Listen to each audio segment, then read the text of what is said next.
નમસ્કાર, હું છું ડૉક્ટર વિશાલ મકવાણા. સ્વાગત છે ફિઝિકલ એજ્યુકેશન બાય પીડુ ચેનલની અંદર. સૌને ખ્યાલ છે કે આ ચેનલ છે એ શારીરિક શિક્ષણ માટે ખૂબ જ ઉપયોગી છે. ઘણા મિત્રોના એવા પ્રશ્નો આવે છે કે સર પહેલાં ક્લાસ છે એ જોઈન્ટ કરવા કે ના કરવા. હવે એનું ડિસિઝન મારું હોતું નથી. એ ડિસિઝન તમારું છે. ક્લાસને તમારે જોઈન્ટ કરવા હોય તો કરી શકો છો, એને પરચેસ કરી શકો છો. અને ઘણા એ પૂછે છે કે સર એ તમે ચલાવો છો? તો ના, હું એ ક્લાસ ચલાવતો નથી. એ પણ માહિતી આપી દઉં, હવેથી મને મેસેજ કરતા નહીં, કારણ કે હું એ ક્લાસ ચલાવતો નથી. તમને યોગ્ય લાગે, તમને સારું લાગે તો એ ક્લાસ છે એ જોઈન્ટ કરી શકો છો. તમારે મહેનત કરવી હોય તો ક્લાસ છે એ જોઈન્ટ કરી શકો છો. પરંતુ હું એ ક્લાસ ચલાવતો નથી. મારી ચેનલ અંદર જે પણ વિડીયો છે એ બિલકુલ ફ્રી છે હાલ પૂરતા. હું ભવિષ્યની અંદર કદાચ ક્લાસ ચલાવું તો એની જાણ છે એ તમને કરવામાં આવશે. એની બિલકુલ ચિંતા કરતા નહીં. તો આજના વિડીયોની અંદર વિડીયો લાંબો ના બને એટલા માટે ઝડપી આપણે થોડા કવર કરીશું. વિડીયો છે એને લાઈક કરવાનું જરૂર રાખજો અને ચેનલ છે એને સબસ્ક્રાઇબ કરી દેજો. હજી પહેલી વાર તમે જોતા હોય તો ચેનલને સબસ્ક્રાઇબ જરૂર કરી દેજો. અને શારીરિક શિક્ષણના દરેક કેન્ડિડેટ સુધી આ વિડીયો છે એને પહોંચાડવાનો છે. સૌને ખ્યાલ છે કે યોગ, સ્વાસ્થ્ય અને શારીરિક શિક્ષણની અંદર ધોરણ 11 ની અંદરનું જે પ્રકરણ છે 5મું છે એ ચાલી રહ્યું છે. એની આજે આપણે થોડી ચર્ચા કરવાના છે. લગભગ આજે છે એ 5મું પ્રકરણ છે એ પૂરું થઈ જશે. પછીના જે પ્રકરણ છે એ સ્પોર્ટ્સને લગતા આવશે. રનિંગ, દોડની ને એ બધા પ્રકરણો ચાલુ થશે. રમતો આવશે, ગેમ્સ આવશે. એ છે એ ખૂબ ઝડપી ચાલશે, કારણ કે એની અંદર આપણે ઝડપી એને પરચેસ કરી શકશું. આવા પ્રકરણ છે એની અંદર થોડો ભાર દેવો પડે છે એટલા માટે. ચાલો, તો આધુનિક ગટર વ્યવસ્થા અને જૈવિક શુદ્ધિકરણ, સ્વચ્છતા અને સ્વાસ્થ્ય તરફ એક પગલું આપણે ભરવાનું છે આ વિડીયોની અંદર. તો હવે આધુનિક ગટર વ્યવસ્થા ને એ બધું શું છે એ છે આ ચેપ્ટરની અંદર આવશે. તો માનવ વસવાટવાળા વિસ્તારોમાં ગંદા પાણીનો ઉપયોગ યોગ્ય નિકાલ આરોગ્ય માટે અનિવાર્ય રહે છે. તો ગંદા પાણીમાં રહેલા સેન્દ્રિય પદાર્થોનું વિઘટન બેક્ટેરિયા દ્વારા થાય છે. સેન્દ્રિય પદાર્થો જે હોય એનું વિઘટન તો બેક્ટેરિયા દ્વારા થઈ જાય છે. ચલો, આની અંદર શું છે? તો એરોબિક પ્રોસેસ થાય છે. બે પ્રોસેસ આની અંદર પણ થાય છે અને અનએરોબિક પ્રોસેસ પણ થાય છે. કેટલી પ્રોસેસ થાય છે? એરોબિક પ્રોસેસ અને અનએરોબિક પ્રોસેસ. હવે આવી જે પ્રોસેસ છે એ આપણા શરીરની અંદર થાય છે. તમે સાંભળ્યું છે કે એરોબિક અને અનએરોબિક, એરોબિક એક્ટિવિટી અને અનએરોબિક એક્ટિવિટી. એરોબિક એક્ટિવિટી, એરોબિક એટલે જે ઓક્સિજનની હાજરીમાં જે એક્ટિવિટી થાય, ઉર્જા, એરોબિક ઉર્જા, આવું પણ સાંભળ્યું છે. તો ઓક્સિજનની હાજરીમાં જે ઉર્જા ઉત્પન્ન થાય છે એ એરોબિક ઉર્જા કહેવાય છે.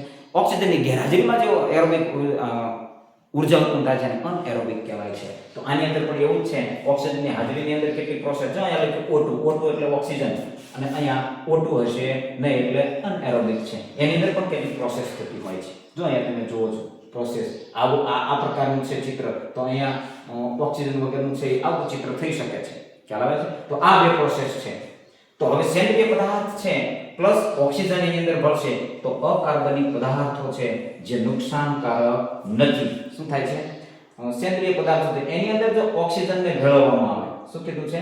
O2 ને છે એ ભેળવી દેવામાં આવે તો એ અકાર્બનિક પદાર્થો થઈ જાય. એટલે એની અંદર કાર્બન પણ શું હોય છે? ઓક્સિજન હોય છે, જેથી નુકસાનકારક નથી.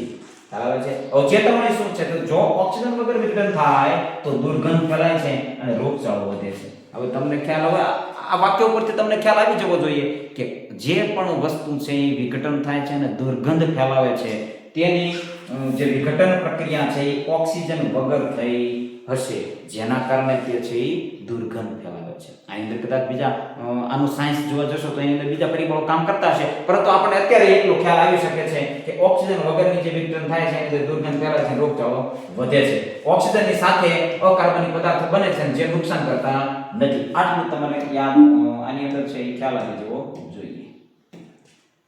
ચાલો, ત્યાર પછી ગટર વ્યવસ્થાની વાત કરવામાં આવેલી છે. તો ગટર વ્યવસ્થાની સંરચના કરવાની છે. તો જો તમે જોઈ શકો છો આ ઘર છે, એમાંથી નાની ગટર, પછી મેન હોલ, આ મેન હોલ છે અને ટ્રંક સીવર કહેવાય છે. આ છે જો અહીંયાથી પાણી છે એ ગટરનું છે એ જાય છે. પ્રવાહનો વેગ છે 30 થી 60 સેન્ટીમીટર પ્રતિ સેકન્ડનો હોવો જોઈએ. શેનો? આ ગટર છે એનો પ્રવાહ છે, એનો વેગ છે કેટલો રાખવાનો છે? 30 થી 60 સેન્ટીમીટર પ્રતિ સેકન્ડ. આ આપણા પ્રશ્ન માટે ઉપયોગી છે, કારણ કે ઓપ્શનની અંદર આવી શકે કે ભાઈ ગટર યોજનાની અંદર પ્રવાહ કેટલો રાખવાનો છે? તો 30 થી 60 સેન્ટીમીટર 60 સેમી પ્રતિ સેકન્ડની અંદર કચરો જામી ન જાય એના માટે આટલી છે તમારે ગતિ હોવી જોઈએ, વેગ હોવો જોઈએ પ્રવાહનો. હવે આની અંદર શું કરવાનું છે તો ઘરો અને સંસ્થાઓના ગંદા પાણીને પાઇપલાઇન દ્વારા એકત્ર કરવામાં આવે. પાઇપલાઇન દ્વારા એકત્ર કરવામાં આવે. નાની ગટરો ત્યાંથી પછી મોટી ગટરોમાં ભળે અને જેને ટ્રંક સીવર કહેવામાં આવે છે. ગટરોમાં નિયત અંતરે મેન હોલ રાખવામાં આવે છે જેથી સફાઈ અને નિરીક્ષણ કરી શકાય. ક્યાંક હલવાનું હોય, કચરો હલવાનો હોય, ગટર છે જામ થઈ ગઈ હોય તો અમુક ચોક્કસ અંતરે છે એનો હોલ રાખ્યા હોય, એટલે કે મેન હોલ રાખેલા હોય તો અહીંયાથી ઊંચું કરીને ચેક કરી શકાય કે અહીંયા આપણે કચરો જામી ગયો છે કે પછી આગળ. તો આખી ગટર છે એને સાફ કરવાની રહેતી નથી. જે ભાગ પેલો થયો હોય જામી ગયો હોય તો અહીંયા તમે જોઈ શકો છો ટ્રંક સીવર છે, આ મેન હોલ છે. જો આવી રીતે આ ઢાંકણું ખોલો એટલે ખ્યાલ આવે કે અહીંયા તો પ્રવાહ બિલકુલ રનિંગ છે, તો અહીંયા બિલકુલ કોઈ પણ પ્રકારનો કચરો જામેલો નથી. એટલે આગળના હોલ સુધી જઈશું તો આવી રીતે છે ગટર વ્યવસ્થા શહેરોની અંદર હોય છે. તો આ પ્રકારની હોય છે. એનો પ્રવાહ છે યાદ રાખવાનો 30 થી 60 સેમી પ્રતિ સેકન્ડની અંદર તમારે રાખવાનું છે. હવે જૈવિક પદાર્થો હોય છે તેનું વિઘટન પ્રક્રિયા કઈ રીતે કરવાની છે એને પણ જોવાની છે. તો કોર કોન્સેપ્ટ છે ગંદા પાણીને શુદ્ધ કરવાનું કુદરતી પ્રક્રિયા કહેવાય છે. એક્સપ્લેનેશન એની અંદર શું છે તો ગંદા પાણીમાં રહેલા હાનિકારક તત્વોને બેક્ટેરિયા દ્વારા તોડવામાં આવે છે. આ માટે ઓક્સિડેશન પાઉન્ડ શું કહેવાય છે ઓક્સિડેશન પાઉન્ડનો ઉપયોગ થાય છે. ઓક્સિડેશન ઓક્સી યાની અંદર ઓક્સિજન એટલે ઓક્સિજન સાથે કઈ પ્રક્રિયા થઈ અને એની પ્રક્રિયા થતી છે. તો આ ચિત્રની અંદર જોશો એટલે ખ્યાલ આવી જશે. પહેલા આને સમજી લઈએ. તો માર્કેનિઝમ શું છે, મેકેનિઝમ શું છે. મેકેનિઝમ શું કહેવા માંગે છે તો સૂર્યપ્રકાશની હાજરીમાં લીલ ઓક્સિજન ઉત્પન્ન કરે છે જે બેક્ટેરિયાને વિઘટનમાં મદદ કરે છે. હવે સૂર્યપ્રકાશની હાજરીમાં લીલ જે છે પાણીની અંદર સેવાળ હોય છે, ગ્રીન કલરનું લીલ હોય છે, એ શું કરે છે ઓક્સિજન ઉત્પન્ન કરે છે અને બેક્ટેરિયાને વિઘટનમાં મદદ કરે છે. તો આ પ્રોસેસ છે. જો અહીંયા તમે જોઈ શકો છો આ સૂર્ય છે એની અંદર આ ગ્રીન એટલે કે આ જે છે આપણો જે જૈવિક પદાર્થો છે એમ કહી શકાય એની અંદર, અને એની અંદર ઓક્સિજન ભળશે અથવા તો લીલ છે એ બધું જૈવિક પદાર્થોનું લીલ સહજીવન આ આખું સર્કલ છે સહજીવન કહેવાય છે. પછી એની અંદર બેક્ટેરિયા ભળે છે એટલે CO2 અને NH3 બને છે. તો આ આખી પ્રોસેસ છે. હવે એ સાયન્સનો વિષય છે એટલે એની અંદર આપણે પડવાનું નથી, પરંતુ એને કઈ રીતે કરવામાં આવે છે ઓક્સિડેશન પાઉન્ડ છે એ અને લીલ છે એની હાજરીમાં થાય છે એટલું યાદ રાખવાનું છે.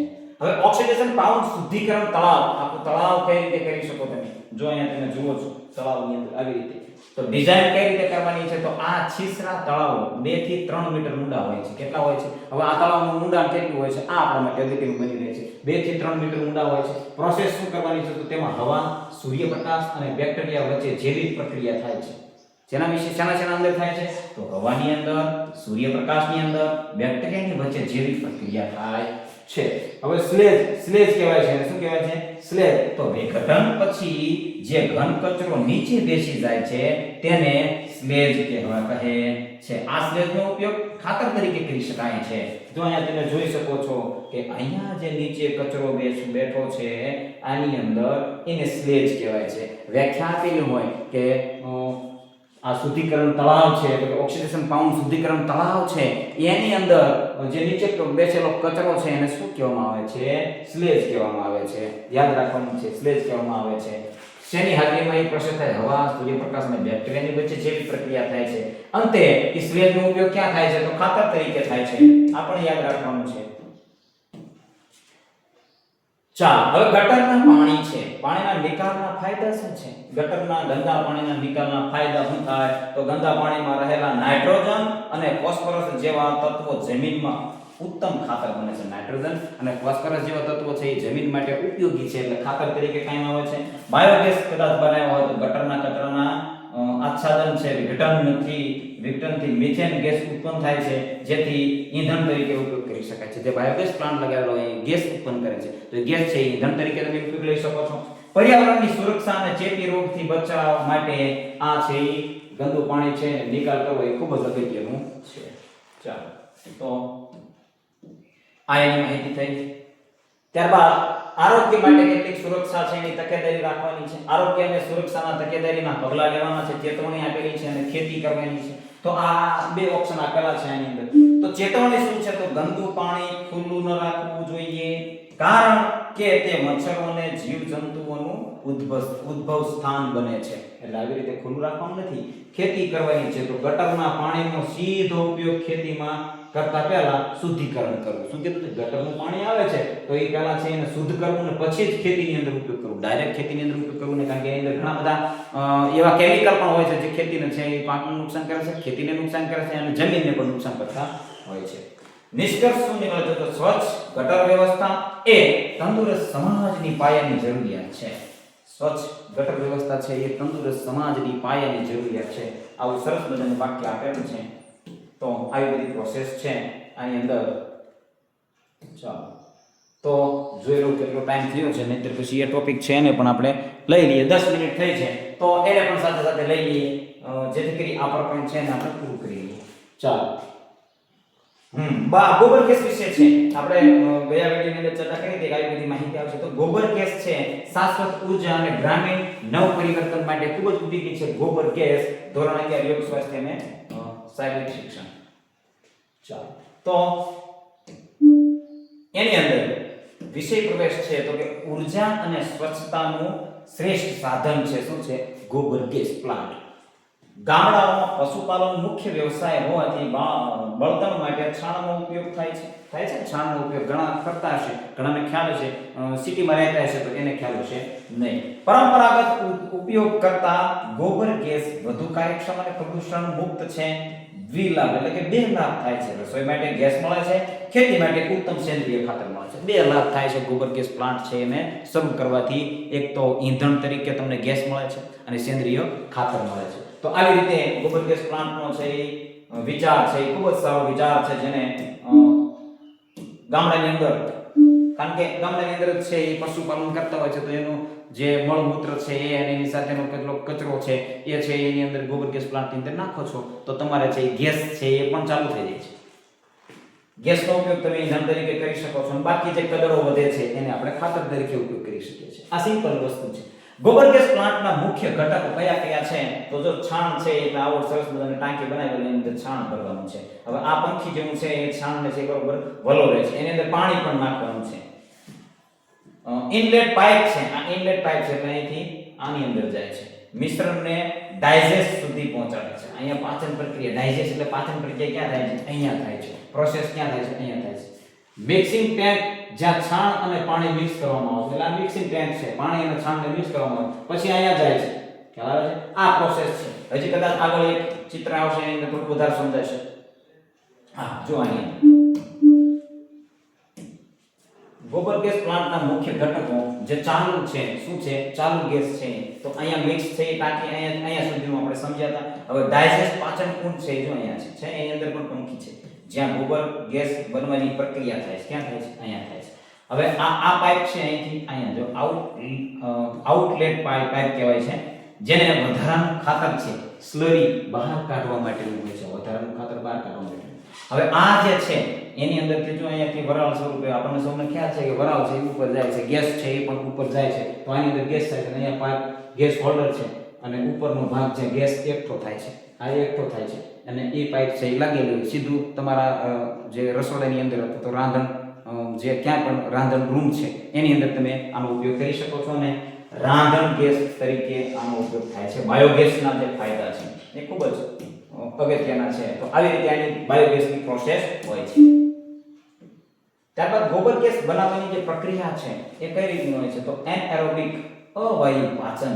આ પ્રક્રિયા હવા વગર બંધ કુંડામાં કરવામાં આવે છે. આ પ્રક્રિયા છે હવા વગર બંધ કુંડામાં આ પ્રક્રિયા કરવામાં આવે છે. બેક્ટેરિયાની ભૂમિકા શું છે? તો બેક્ટેરિયા છાણ પાણીના મિશ્રણને તોડે છે, વિઘટન કરે છે. બેક્ટેરિયા જે એની અંદર ઉત્પન્ન થાય છે, પરિણામ શું આવે છે? આ પ્રક્રિયા દ્વારા વાયુ છે એ ઉત્પન્ન થાય છે. આ પ્રક્રિયા દ્વારા શું થાય છે? વાયુ છે એ ઉત્પન્ન થાય છે. હવે આવી જ પ્રક્રિયા છે એ આપણા પેટની અંદર પણ હોય છે. પાચન પ્રક્રિયા છે એનું છેલ્લું સ્ટેજ હોય છે, ત્યાં પણ કેટલાક બેક્ટેરિયા ઉમેરાતા હોય છે અને પછી વાયુ પણ ઉત્પન્ન થતો હોય છે. સૌને ખ્યાલ જ છે. એટલે એની અંદર વધારે પડવા નથી અને એ વાયુ છે એ આમ કહી શકો તો આપણે એ આવી રીતે કહી શકો એનએરોબિક પ્રક્રિયા. ચાલો ત્યારબાદ ઉત્પન્ન થતા વાયુઓ છે કયા કયા છે? તો મિથેન છે, એને શું કહેવાય છે? CH4 કહેવાય છે. CH4. ચાલો રેડી. અહીંયા જો આ H4 છે અને C1 છે એટલે આ આખું એનું બંધારણ છે. કાર્બન ડાયોક્સાઇડ છે એ પણ ઉત્પન્ન થાય છે CO2 જેને કહેવાય છે. તો C અને O છે એ ઓક્સિજન, C એટલે કાર્બન પ્લસ ઓક્સિજન આ બે અણુ. આ જે કેમિસ્ટ્રીનો વિષય છે આ વાયુઓ ડાયજેસ્ટમાં રાસાયણિક પ્રક્રિયાથી છૂટા પડે છે. હવે આ છે છૂટા પડે છે. શું થાય છે? છૂટા પડે છે. ત્યારબાદ ગેસનું પ્રમાણ અને ઉપયોગિતા શું છે? આખી પ્રોસેસ થવાથી જે વાયુઓ છે છૂટા પડે છે જેના લીધે ગેસ છે એ ઉત્પન્ન થતો હોય. ગેસનું પ્રમાણ અને ઉપયોગિતા છે તો 55% થી 65% મિથેન હોય છે. કેટલું હોય છે? 55 થી 65% છે ગેસની અંદર જે વાયુ ઉત્પન્ન થાય છે એની અંદર મિથેન વાયુ હોય છે. ગેસનું બંધારણ છે 55% થી 65% મિથેન હોય છે. આપણે યાદ રાખવાનું, ઓપ્શનની અંદર પૂછાઈ શકે છે. એવી રીતે રસોઈ બનાવવા માટે એનો ઉપયોગ થાય છે. શેનો? રસોઈ બનાવવામાં ઉપયોગ થાય છે. ગેસ લેમ્પ છે તો આવો લેમ્પ હોય ગેસ દ્વારા ચાલતો હોય એ પણ ઉપયોગી છે. એન્જિન ચલાવવા માટે હવે અત્યારે ગેસથી ચાલતા એન્જિન આવે છે તો એની અંદર પણ ઉપયોગી થાય છે. ઉત્પાદન ક્ષમતા શું છે? તો એક પશુના છાણમાંથી સરેરાશ 1.3 ઘન ફૂટ ગેસ બને છે. જો અહીંયા માપ પણ આપેલું છે. આ માપ યાદ રાખવાનું છે. 1.3 ઘન ફૂટમાં માપ હોય તો એ યાદ રાખવાનું છે. સાથે સાથે નોટ કરતા રહેશો એટલે વધારે ખ્યાલ આવશે. ચાલો, ત્યારબાદ હવે પ્લાન્ટનું સંચાલન કઈ રીતે કરવાનું અને સાવચેતી શું રાખવાની છે આ પણ જવાબદારી વાળું કાર્ય છે. તો આની અંદર તમે જુઓ છો અહીંયા કેટલું છાણ છે અને અહીંયા પાણીની ડોલ ભરી હોય એવું લાગે છે. તો 4:5 એટલે 4 બાલટી છે એ તમે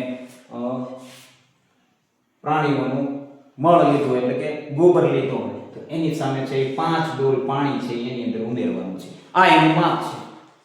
સ્વચ્છતા છે, પ્લાન્ટની આસપાસ સફાઈ રાખવાની બિલકુલ જરૂરિયાત છે. સુરક્ષા શું છે? તો નિયમિત રીતે લીકેજ ચેક કરવું. લીકેજ ખાસ ચેક કરતા રહેવાનું છે, નહીતર કદાચ એવું પણ બને કે કોઈ દુર્ઘટના પણ બની શકે છે. એટલા માટે 4:5 છે એ ખાસ યાદ રાખવાનું છે એના મિશ્રણ માટે. તો જાળવણી અને ટ્રબલ શૂટિંગ શું છે? એની અંદર અશુદ્ધિઓને રોકો. આની અંદર અશુદ્ધિઓ છે અને રોકવાની છે. જો આ છે કોઈ પણ પ્રકારનું છે એની અંદર જાય આવા પદાર્થો તો એ છે વિઘટન પામતા નથી. એટલે એવા ઘટનો છાણમાં કાંકરા હોય, પથ્થર કે લોખંડના ટુકડા ન જવા દેવા. જેથી કારણ કે એ વસ્તુ એવી છે વિઘટન થવાની નથી અને આપણો પ્લાન્ટ છે એની અંદર ભરાવો લે અને એની અંદર ખોટો જગ્યા રોકે છે. આવું પણ બનતું. શિયાળામાં સંભાળ રાખવાની છે. ઠંડીમાં ગેસ ઓછો બને ત્યારે નવશેકા પાણીનો ઉપયોગ કરવાનો. એટલે થોડું ગરમ પાણી, નવશેકું પાણી, ફૂલ ગરમ નહીં, નવશેકું પાણી છે શબ્દ છે, યોગિક શબ્દ કહેવાય નવશેકું પાણી. એટલે ઠંડુ પણ નહીં અને ગરમ પણ નહીં, એને નવશેકું કહેવાય. તો એનો ઉપયોગ કરવાનો છે શિયાળાની અંદર. કારણ કે ગેસ ઓછો બનતો હોય તો તેનો ઉપયોગ તમે કરી શકો છો. ચાલો, હવે આર્થિક અને સ્વાસ્થ્યના ફાયદા શું છે આર્થિક બાબતે? તો મહિલા સ્વાસ્થ્ય, ધુમાડાથી થતા રોગો મુક્ત થાય. તો ગેસનો ઉપયોગ કરવામાં આવશે એટલે મહિલાઓને ધુમાડો લાગશે નહીં, ધુમાડાથી થતા રોગો છે એ દૂર થશે. સ્વચ્છતા શું છે? તો રસોઈના વાસણો કાળા થતા નથી. હવે આ સ્વચ્છતા છે. રસોઈના વાસણો છે કાળા થતા નથી. બહેનોને વાસણો ધોવામાં ખૂબ જ સરળતા રહે છે. કોઈ પણ પ્રકારની તકલીફ પડતી નથી. બહેનો માટે ખૂબ જ ફાયદાકારક છે. બચત, કેમિકલ ખાતરનો ખર્ચ છે એ બચે છે. તો હવે આ ભાઈઓ માટે પણ ફાયદાકારક છે કારણ કે ખર્ચો છે એ ભાઈઓના ખીચામાંથી જતો હોય છે તો એની અંદર એના માટે ફાયદાકારક છે. તો બાયોગેસ પ્લાન્ટ તમે લગાવો છો તો એનો ફાયદો છે એ દરેક વ્યક્તિને, કુટુંબને, આખા કુટુંબને થાય છે એવું પણ કહી શકાય. પર્યાવરણીય ફાયદા શું છે? તો જમીન સંવર્ધન એટલે કે સેન્દ્રિય ખાતરથી જમીન છે ફળદ્રુપતા વધે છે. પર્યાવરણ સુરક્ષા થાય છે, પ્રદૂષણ ઘટે છે અને સ્વચ્છતા જળવાય છે. આ એનો મેઇન ફાયદો છે. ચાલો, હવે સારાંશ આની અંદરથી શું આવ્યો છે? અહીંયા આપણો વિડિયો છે એટલે પૂરો થાય છે. સારાંશ શું છે? તો સ્વચ્છતા અને કાર્યક્ષમ ઉર્જામાં મળે છે, સ્વચ્છ સમાજ અને શુદ્ધ પર્યાવરણ બને છે, ખેતી માટે ઉત્તમ ખાતર મળે છે. હવે બાયોગેસ પ્લાન્ટ અહીંયા બનાવ્યો છે તો એના 3 મેઇન ફાયદા થાય છે. તો સ્વચ્છ અને કાર્યક્ષમ ઉર્જા મળે છે, ખેતી માટે ખાતર બને છે અને સ્વચ્છ છે સમાજ તમારું આખું ઊભું થાય છે, શુદ્ધ સમાજ ઊભું થાય છે. તો આ એની મહત્વની બાબતો છે. તો આજના વિડિયોની અંદર છે એ બસ આટલું જ. બન્યા રહેજો આ ચેનલની અંદર કારણ કે આવી માહિતી છે આપણે ખૂબ જ ડિટેલથી લાવતા હોઈએ છીએ અને આવું કન્ટેન્ટ છે તૈયાર કરવા માટે ખૂબ જ મહેનત લાગતી હોય છે મિત્રો.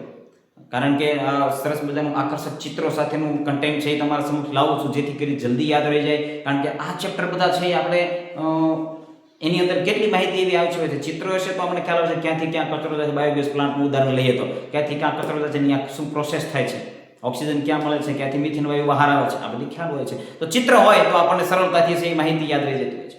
તો આવી સરસ મજાની પીપીટી તૈયાર કરી અને તમારા સમક્ષ જે વિડીયો અપલોડ કરું છું, તો તમારી પણ ફરજ બને છે વિડીયોને લાઈક કરી દઈએ. તો આજના વિડીયોની અંદર બસ આટલું જ. બને રહેજો આ ચેનલની અંદર. જય હિન્દ.